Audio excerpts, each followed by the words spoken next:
Pas de problème, donc c'est une conclusion aussi, sous forme peut-être de synthèse de tout ce qui a été dit et puis de regarder ou en tout cas de réfléchir sur comment on peut le faire dans le cadre, qui est le nôtre et quelles sont les questions, à se poser. Donc parmi les choses qui ont été dites, aujourd'hui, moi, il y a plusieurs choses qui me touchent, tout particulièrement. C'est de se dire: «Bon, l'enjeu, c'est que les personnes puissent vivre dans une vraie maison et une vraie maison, c'est un lieu ouvert et de porter un regard orienté sur les capacités». Donc autant dire, changer totalement le disque dur, hein, peut-être, qu'on a aujourd'hui et puis tout ça pose cette question de une maison, oui, mais en fait, c'est au-delà d'une maison et c'est la maison, c'est ce que Blandine appelait le tutu et au-delà de la maison, c'est se sentir chez soi et ça, c'est une question qui n'est pas une question d'architecture, qui est une question d'expérience, qui fait et qui devrait nous inviter, tous collectivement, peu importe à quel moment ou à quelle échelle, on intervient, sur qu'est-ce qui fait qu'une personne se sent chez elle quelque part? À quoi ça tient cette expérience? Sur quoi ça se base? Et comment est-ce qu'on va être capable de la reconstituer pour des personnes qui, de plus est, ont un certain nombre de facultés qui sont, altérées? Donc là, vous voyez, j'aime bien ce dessin et en plus, il n'y a pas très longtemps, on était, immergés dans une unité protégée et puis une dame disait: «Oh là là, qu'est-ce qu'elle me manque ma maison avec ma cheminée, mon tapis et mes fauteuils» et en fait, les BD sont assez intéressantes parce qu'il y a 2-3 éléments comme ça. Blandine parlait aussi de la cheminée qui sont très, très symboliques. C'est un peu comme le toit de la maison, ça dit quelque chose de la possibilité d'habiter le lieu. Mais quand on y réfléchit, vraiment au fond, je disais il n'y a pas très longtemps, c'est, le sentiment de chez soi, c'est un peu comme la santé. C'est-à-dire qu'on ne sait pas tellement ce que c'est jusqu'à ce qu'on en soit privé. C'est quand on est privé de la santé, quand on devient malade, qu'on découvre ce que c'est. Bah, le chez soi, c'est pareil, c'est quand on n'est plus qu'hébergé, quand on est chez des proches pendant une durée, quand on est privé de son logement, qu'on découvre ce que c'est. Et qu'est-ce que c'est le chez soi? C'est la possibilité, et on a beaucoup parlé aujourd'hui de liberté, habiter, c'est être maître chez soi. Quand je suis chez moi, ou plutôt quand je ne suis pas chez moi, je découvre, quand je suis hébergée chez mes parents, par exemple, que chez eux, je ne peux pas faire ce que je veux, quand je veux, je ne peux pas vivre selon mes propres règles, je ne peux pas manger de la glace à 3 heures du matin en sous-vêtements sur le canapé, par exemple, ou alors je prie pour qu'ils dorment vraiment très fort. Donc en fait, il y a cette notion qui est très importante, c'est que qu'est-ce qui fait que les gens ne veulent pas quitter leur domicile? C'est parce qu'ils savent bien à quoi ils renoncent. Quitter son domicile, c'est quitter finalement son autonomie. Et souvent, il y a cette espèce de perte, en tout cas, ou de petits glissements sémantiques. On disait dépendance, puis d'un coup, on a trouvé que c'était pas très positif de dire ça, donc maintenant on dit perte d'autonomie. Mais quand même, il faut bien se souvenir que l'autonomie, c'est la capacité autonomos en grec, capacité à vivre selon ses propres règles. Et la dépendance, c'est avoir besoin d'un tiers pour effectuer les actes de la vie quotidienne. Et ce petit glissement, avoir considéré finalement qu'être dépendant, c'était être en perte d'autonomie, c'était considérer qu'avoir besoin de l'aide d'un tiers, c'était perdre la faculté qu'on pouvait avoir de vivre selon ses propres règles. Et finalement, tout ce qui a été dit aujourd'hui, l'approche carpe diem et d'une manière plus globale ou transversale, la logique domiciliaire, c'est de se dire comment est-ce que les personnes, comment est-ce qu'on va pouvoir soutenir l'autonomie des personnes avec leur dépendance et de ne pas l'imaginer comme une espèce de continuum où il y aurait d'un côté l'autonomie, de l'autre la dépendance. Et finalement, toute la question qu'on a autour de ces établissements médico-sociaux, de ces lieux de vie pour personnes âgées, pour moi, c'est une espèce de question un peu fondamentale autour de qu'est-ce qu'on veut faire. Et ça, je crois que la question autour de l'intention initiale, qui pose la question d'ailleurs de l'attention aux personnes, qu'on porte aux personnes qu'on va accueillir, c'est est-ce qu'on veut faire un espace de travail dans lequel il y a des résidents qui vivent ou est-ce qu'on veut faire un espace de vie dans lequel il y a des professionnels qui travaillent? Il y a une question de l'ordre du qui est chez qui. Et ça, vous voyez, c'est pas du tout pareil à l'hôpital, où le qui est chez qui, hein, c'est très clair, on est dans le monde des soignants, d'ailleurs les patients ne font que passer, et dans la maison d'une personne. Et tous ces établissements au milieu aujourd'hui, c'est une espèce de zone, on ne sait pas tellement, et puis sans doute que le curseur n'est pas tout à fait au même endroit en fonction des établissements et de leur niveau de maturité. Donc il y a une espèce d'enjeu. Et je pense que l'approche, elle va aussi dans ce sens-là, c'est de se dire, on peut construire comme les maisons de Crolles ou à Madiem des nouvelles choses, une nouvelle formule d'habitat qui serait directement de ce côté-là, mais il y a un vrai enjeu à faire bouger ce curseur. C'est une forme de processus continu d'acculturation des professionnels et de transformation aussi physique des lieux pour qu'une transformation dans l'accompagnement s'opère. Et donc, par rapport à ça, Alors la question de qu'est-ce qu'on veut faire, est-ce qu'on veut faire un espace sécurisant dont on ne peut pas sortir ou est-ce qu'on veut faire un espace sécurisant où on a envie de rester? Et cette question de la sécurité, du sentiment de sécurité, c'est selon quel point de vue? Est-ce que c'est la sécurité du point de vue des professionnels, des institutions, des familles ou est-ce que c'est le sentiment de sécurité du point de vue de la personne? Et de manière très claire, je ne sais pas la dernière fois que vous avez été enfermé, mais je peux vous assurer qu'il n'y a rien qui génère autant d'angoisse que l'enfermement. Et donc, il y a un enjeu très fort, et ça, j'aime assez cette espèce de double façon de traiter le problème, des établissements qui ont fait disparaître la porte derrière des trompe-l'œil. Et moi, quand on voit ce genre de choses, on a beaucoup de personnes qui déambulent, comme disent les professionnels, et qui, quand on les observe et quand on les écoute, en fait, ils errent à la recherche de quoi? De la porte, hein, précisément, parce qu'ils savent bien qu'ils sont rentrés quelque part. Où est-ce qu'on mobilise son énergie autour de qu'est-ce qui pourrait donner envie à ces gens de rester, de faire des choses qui ont du sens, qui les intéressent et qui les touchent. Et finalement, autour de ça, j'avais envie de montrer un petit exemple que je trouve très, très intéressant parce qu'il se passe dans le milieu sanitaire, ça se passe dans les Landes.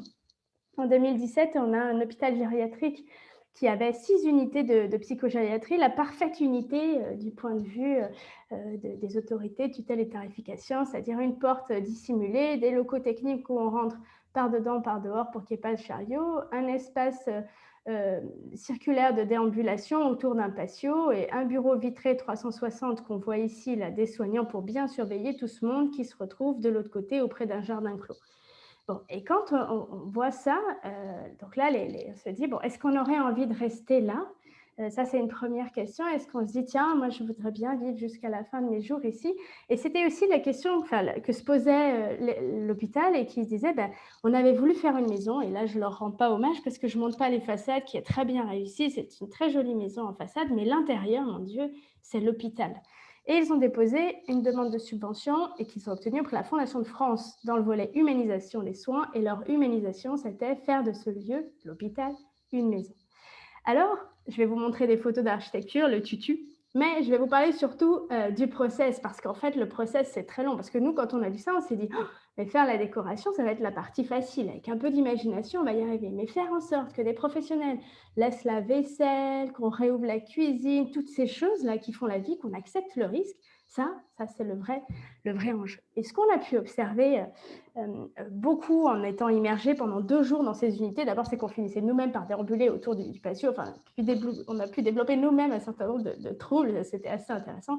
Mais surtout, on s'est rendu compte à quel point cet univers déshumanisant, finalement, venait fabriquer une très grande partie de la dépendance et des troubles du comportement que les professionnels derrière avaient à prendre en charge et qui ne leur permettaient plus de faire leur travail, c'est-à-dire accompagner des personnes et pas seulement prendre en charge leur dépendance. Donc, on a dit, prenons le problème à l'envers et réfléchissons aussi, on change notre petit logiciel de pensée. Nicole parlait de l'importance du poids des mots, donc il y a comme des mots à proscrire quand on parle des personnes, et il y a aussi, à mon avis, des mots à changer dans la manière dont on pense les projets. Et dans une logique, vous voyez, hein, si on est dans une logique institutionnelle, on va penser hébergement, dans une logique domiciliaire, on va penser habitat. Et je pense que derrière les mots, il y a des concepts, derrière les concepts, il y a des idées, il y a ce qu'on a dans la tête. Et il y a aussi ce que vous donnez dans les mains des architectes derrière, et on ne pense pas la même chose quand on imagine un secteur d'hébergement, une unité, des mots qui sont quand même très issus du monde hospitalier ou sanitaire, voire même carcéral, hein, les secteurs quand même, et quand on pense ensemble d'habitation. Un architecte, il ne va pas faire la même chose quand il pense à une chambre ou quand il pense à un logement, et on ne va pas penser à la même chose quand on se dit repérons tout ça par la couleur, une unité bleue, une unité rouge, une unité verte, et quand on pense ça par l'ambiance et donc l'usage, qu'est-ce qui se passe dans ces lieux, à quoi ça ressemble, etc. Donc tout ça nous invite finalement à réfléchir autour de cette notion de comment on peut reconstituer le chez-soi. Et ça, c'est un sujet qui m'a beaucoup intéressée dans le cadre des projets de recherche qu'on a pu mener, c'est la maison, le chez-soi, c'est les lieux qu'on peut habiter. D'abord, c'est des lieux à l'échelle du corps. Ça, c'est un point très important. Je ne sais pas vous, mais moi, je n'ai pas 250 mètres entre ma chambre et ma salle à manger. Mes couloirs ne font pas 2 mètres de large et il n'y a pas 14 lustres dans ma salle à manger. Tout ça est bien plus petit, finalement.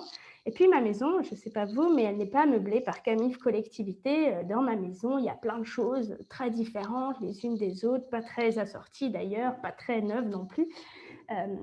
Et ça, la question de à quoi ça ressemble, c'est très, très important parce qu'on a beaucoup d'informations qui nous sont données par la vue et on interprète beaucoup ce qu'on voit, ça nous dit beaucoup de choses de ce qu'on est attendu.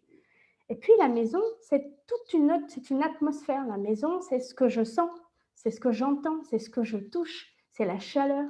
Et dans ce que je sens, ce que j'entends, ce que je touche, et ben, par exemple, je vais prendre simplement la question de l'odeur d'une maison. Qu'est-ce qui fait l'odeur de votre maison? C'est qu'est-ce que vous avez cuisiné à midi, avec quelle huile et quelle épice, avec quoi vous lavez le sol, où est-ce que vous étendez le linge, et puis quelle lessive vous avez, et puis qu'est-ce que vous utilisez pour vous parfumer, est-ce qu'il y a un animal, pas un animal, c'est quoi la dernière fois que vous avez sorti les poubelles, etc. Toute une série de choses.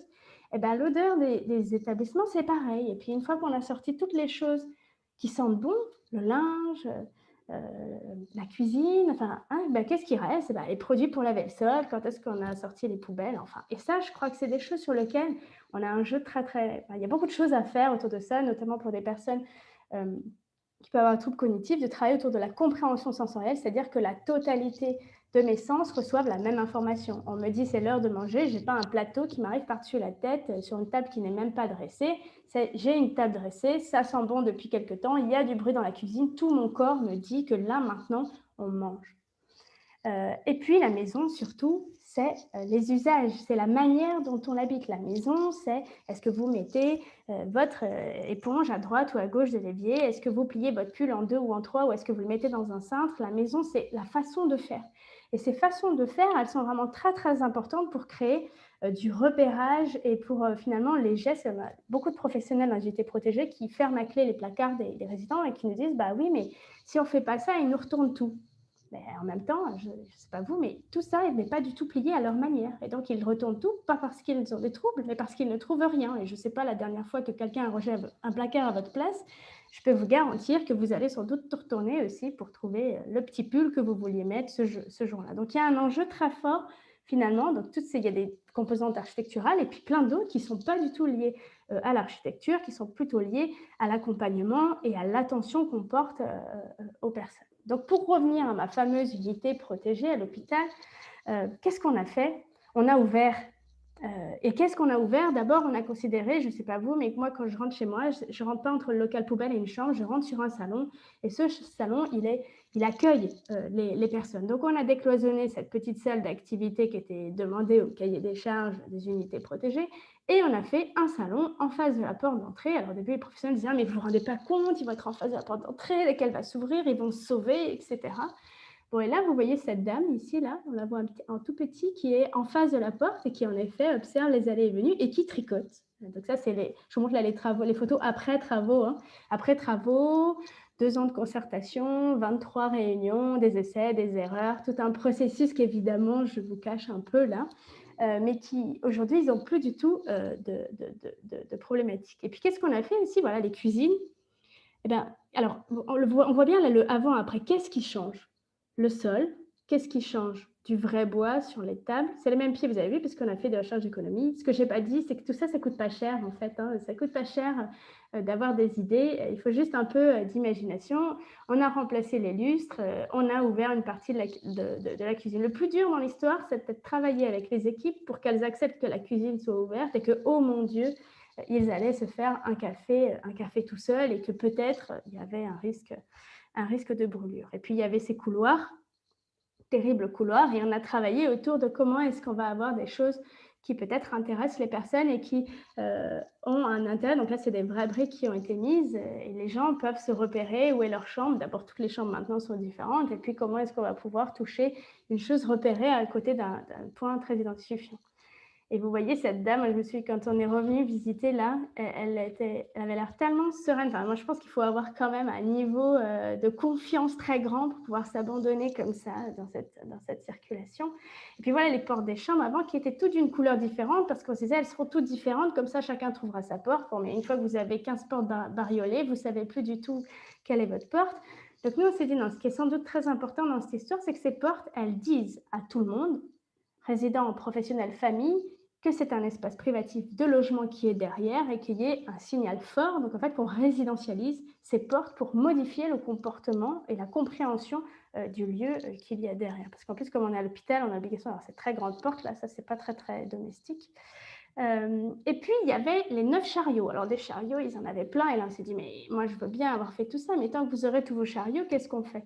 Eh bien, on a fait ce que disait Nicole. On est allé vers comment est-ce qu'on va arrêter cette mise en scène du soin. Et ça, c'est une question. Là, vous voyez le mobilier, donc on a enlevé toutes ces choses pour les mettre dans des placards ordinaires, mais c'était surtout une question de pratique soignante qu'ils arrêtent d'avoir le paquet de protection sur la table de chevet, etc. et qu'on considère, qu'on comprenne que tout ça, c'est vraiment très important. Alors vous devez vous dire, mais mon Dieu, les normes dans tout ça, les normes de sécurité incendie, Blandine en a parlé. Alors oui, les normes, c'est toujours une grande question et en effet, on se dit: «On ne peut pas faire tout ce qu'on veut», vous savez? Alors moi, j'étais un peu comme Blandine à l'époque, en tant qu'architecte. J'ai dit: «Ah bon? Bah, c'est bizarre parce que j'avais travaillé pendant 3 ans dans un établissement, on allait chercher des trucs chez Emmaüs, on a fait une commission de sécurité incendie, personne ne nous a jamais rien dit». Puis après arrive cette question, alors j'ai fait: «Ah bon? Bah, je ne savais pas qu'on ne pouvait pas» et puis à force de chercher, on a mené un travail qui aujourd'hui est publié et accessible, librement et opposable, aux pompiers et à toutes les diverses autorités qui auraient des normes dans la tête, en très grande quantité. Donc, cette petite fiche que je vous mettrai dans le chat s'appelle norme de sécurité incendie et en fait, ça permet de clarifier. Et donc, que dit la norme dans ces structures? Elle dit plusieurs choses. Elle dit d'abord, si vous êtes en type J, ça veut dire s'il n'y a pas d'oxygène dans les murs, la chambre des personnes est leur domicile et qu'à ce titre, aucune contrainte en matière de sécurité incendie ne s'applique. Ça veut dire que concrètement, les gens peuvent mettre tout ce qu'ils veulent dans leur chambre, leurs rideaux, leurs plaids, leurs couvertures, tout. Voilà. Donc après, que l'établissement décide de ne pas autoriser ça parce qu'il ne veut pas des rideaux dépareillés, parce que machin, sous couvert de normes incendie qui n'existent pas pour le coup, c'est autre chose. Mais il n'existe pas de norme aujourd'hui qui vous empêche de faire ce genre de choses. Que dit la norme aussi? La norme, elle dit, et c'est simple quand même en termes de sécurité incendie, c'est tout le gros mobilier, c'est-à-dire ce qu'on ne peut pas déplacer, ce que je ne peux pas jeter par la fenêtre le jour où il y a le feu, tout ce mobilier-là, il doit être non-feu. Donc là, vous avez deux choses, CAMIF collectivité, un PV non-feu, c'est très moche, mais c'est très aux normes. Et vous avez une autre option, ce magnifique petit article-là, qui s'appelle le classement conventionnel des matériaux et qui vous dit que dès que le bois fait 18 mm d'épaisseur, alors on a le classement qui va bien. Et ça tombe bien, parce que la plupart de ces gros mobiliers, ils font cette épaisseur, pas pour des questions de sécurité incendie, mais pour que ça tienne, en fait, simplement que l'étagère ne flanche pas. Donc, il vous suffit de prendre votre petit mètre et puis d'aller mesurer tout ça où vous voulez, y compris chez Emmaüs. Et c'est comme ça que même dans de très vieux hôpitaux, on a encore les confituriers, des sœurs, machin. Les pompiers ne disent jamais rien. Pourquoi ça? Parce que ça correspond en effet aux normes. Et tout le reste, les chaises, les fauteuils, tout ça, ne sont soumis à aucune règle en matière de sécurité incendie. Donc, libre à vous de ne pas vous laisser tromper par ces revendeurs de mobilier et d'aller chercher des choses qui peuvent être beaucoup plus belles, très adaptées et surtout beaucoup moins chères. Voilà. Par contre, il y a d'autres choses pour lesquelles il y a des normes et là qui sont totalement ignorées. Je pense notamment à toutes ces décorations, vous savez, qui sont souvent suspendues au plafond des EHPAD. Ça, pour le coup, c'est strictement interdit, mais bizarrement, là, la norme n'est pas dans la tête des gens, donc on en trouve à peu près partout. Donc, je vous invite à aller voir ce petit document que je mettrai en lien et à ne pas hésiter à le brandir. En tout cas, la norme ne devrait jamais vous empêcher de penser votre projet. Ça, c'est un point qui est vraiment très important. Et puis, les professionnels dans tout ça. Donc, on a évalué 2 ans après travaux les fameuses unités, je reviens sur ça, et puis on est allé parler aux résidents, aux familles, aux professionnels et ce qui ressort du lieu, c'est qu'est-ce que c'est devenu ouvert. On n'a pas agrandi, on a juste, vous avez vu, on a cassé 2 bouts de cloison, on a refait les sols, on a mis la lumière, mais ça a tout changé. C'était le petit coup de baguette magique. Et ce qui était vraiment intéressant, et d'ailleurs, ça, c'est ce qu'on a pu observer, c'est qu'à partir du moment où on a fait ça, et à partir du moment surtout où les gens ont eu le droit, ont eu du support pour faire des choses qui les intéressaient et le droit de le faire par les professionnels, eh bien, devinez quoi? Ils ont eu beaucoup moins de troubles du comportement et devinez quoi? Ils ont limité de 90% la contention qu'il y avait avant et devinez quoi? Ils ont découvert que ces gens avaient des compétences parce qu'ils n'étaient pas sédatés, puissance 10 ou attachés à leur fauteuil. C'est compliqué de participer à la mise du couvert quand on est dans un fauteuil avec une table adaptable qui nous coince au fauteuil. Donc, ces gens, les professionnels disent, eh bien, ils sont apaisés. Et du coup, leur travail, parce qu'au tout début, quand on est allé sur la logique domiciliaire, on a dit il va falloir mettre la table avec de la jolie vaisselle, faire attention, mettre tout ça. Ils se sont dit oh là là, tout ce travail en plus, qui va faire la poussière? Enfin, tout ça paraissait tellement, mais vous vous rendez pas compte, ils vont tout sortir. Donc, quand je vous dis 23 réunions, c'était vraiment 23 réunions en fait d'acculturation des professionnels pour pouvoir démonter un par un l'ensemble de leurs peurs, faire des petits essais, etc.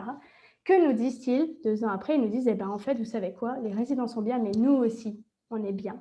dans ce lieu. Et vous savez quoi, la deuxième chose qui ressort, eh ben, on a plus de temps qu'avant. Et ce qui est fou, parce qu'ils ont plus de choses à faire qu'avant, mais ils ont plus de temps pour une raison simple, c'est qu'ils ont moins de troubles du comportement et de choses difficiles à gérer. Donc en fait, ça a décalé le temps là. Et vous voyez, ils disent finalement, on a beaucoup de chance de travailler ici. Et ce que nous dit le directeur de l'établissement, c'est que sur cette unité, donc qui était la première unité un peu pilote, qui est le départ en fait de la transformation de tout le reste de l'établissement, là ils sont à 4 unités transformées. Au début, ils devaient mettre plus de temps, mais ils ont été tellement enchantés de trucs qu'ils se sont dit il faut qu'on aille beaucoup plus vite. Et ben ils ont presque plus d'arrêt de travail, plus d'arrêt maladie. Enfin, en fait, ça avance beaucoup. Ils ont un impact très très fort sur le personnel. Ceci étant dit, l'hôpital étant l'hôpital, la question de la blouse, elle reste encore un point sur lequel on les pousse fort. Donc là, je retiens la question, je me dis, je vois que vous avez fait déjà du travail à l'EHPAD de Fontenay, je me dis, je vais filer vos coordonnées parce qu'ils sont bloqués, hein, les poches, la morphologie des gens, on lave pas, enfin tout ça, ça a l'air un petit peu bloqué. Donc on a dit, bon, c'est un enjeu qui est encore très fort. Et puis, une autre chose, quand on est venu évaluer, qui nous a paru assez étonnant, c'est que pour les aides-soignants, ça a tout changé. Et quand on a interviewé les ASH, ils nous ont dit, ah ben alors pour moi, ça n'a rien changé du tout. Et on s'est dit, alors ça, c'est quand même fou. Comment ça se fait que ça n'a rien changé pour vous, alors que la transformation dans une logique domiciliaire viserait justement à ce que ça impacte quasiment en premier lieu la question de la vie domestique de la maison et donc la tâche des ASH.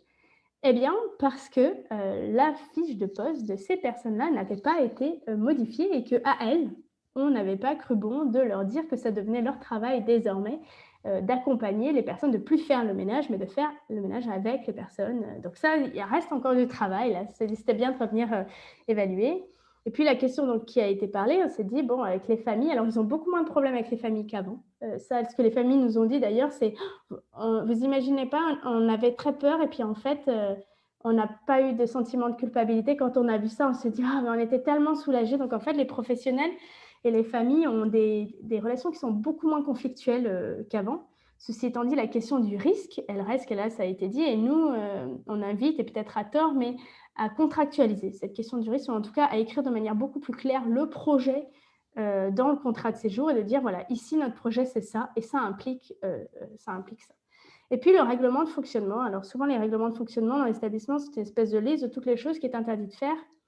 Et on se rend compte que le plus difficile, après ces 23 réunions, moi, ce que je me suis dit, c'est qu'il y a un enjeu, le plus compliqué dans l'histoire, c'est de s'autoriser dans l'autre sens, c'est pas d'interdire. Et que peut-être on devrait faire un règlement qui autorise plutôt qu'un règlement qui interdit. Parce que tout ce qui n'est pas formellement autorisé est interdit dans les établissements, contrairement à tout le reste de l'humanité. Hein. Donc, je me souviens d'un directeur, Pascal Chanvert, qui gère plusieurs établissements, qui disait, moi, il y a 2 lignes à mon règlement de fonctionnement. La première, c'est vous n'avez pas le droit de ne pas payer votre loyer. Et la deuxième, c'est vous n'avez pas le droit de fumer sur votre lit. Tout ce qui n'est pas interdit est autorisé. Voilà. Ça, je me disais, c'est quand même intéressant d'avoir un espèce de document aussi qui fixe la règle et qui rappelle que tout ce qui n'est pas interdit est autorisé. Alors, comment on se lance? D'abord, et c'est ce qu'on disait Nicole tout à l'heure, d'abord, on se pose des questions. Hein, voilà. C'est-à-dire qu'on ne part pas tout de suite sur « pof, je vais faire une maison carpe diem ». Non. D'abord, on se dit finalement, qu'est-ce qu'on veut faire et puis qu'est-ce qu'on veut faire, en fait, qu'est-ce qui est bien pour les gens, à quoi les personnes aspirent. Je ne sais pas vous, mais moi je ne sais pas. Par contre, eux, ils savent ce qu'ils ont envie de vivre. En tout cas, ils savent surtout ce qu'ils n'ont pas envie de vivre. C'est déjà une bonne manière de commencer. Ne pas être enfermé, disait Blandine, c'est déjà un grand début, avoir de la joie au quotidien. Et je pense qu'on a un vrai enjeu à se poser les bonnes questions avec les personnes et à co-construire avec elles les réponses. Et puis après, quand on n'a pas les personnes, il y a des questions simples qu'on peut se poser, des petites questions veto. Hein. Avant d'acheter quelque chose, prochaine fois que vous avez acheté un fauteuil, une table, je ne sais pas quoi dans votre établissement, est-ce que je trouve ça beau? Est-ce que je mettrais ça chez moi? Si la réponse est non, c'est non. Hein. Si ce n'est pas assez bien pour nous, ce n'est pas assez bien pour eux, parce que devinez quoi? De mon point de vue, il n'existe pas tellement de différence entre eux et nous. Et que là, ça c'est un vrai enjeu et c'est exactement la même question en matière d'accompagnement. Hein. Est-ce que je voudrais qu'on s'occupe de moi comme ça? Est-ce que je voudrais qu'on me parle comme ça? Si la réponse est non, devinez quoi? Eux non plus, ils n'ont pas tellement envie qu'on leur parle comme ça.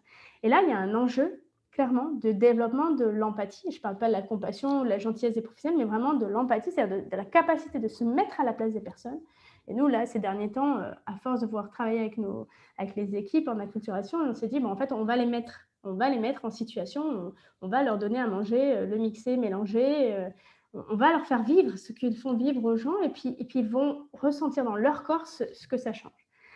Donc, on se pose les bonnes questions, et puis après, on prend une bonne méthode pour y répondre. Et ça, je crois que c'est très, très important. Et de ce point de vue-là, les méthodologies issues du design thinking sont très, très éclairantes, très pragmatiques, très concrètes, et qui disent, bon, il faut qu'on connaisse les problèmes.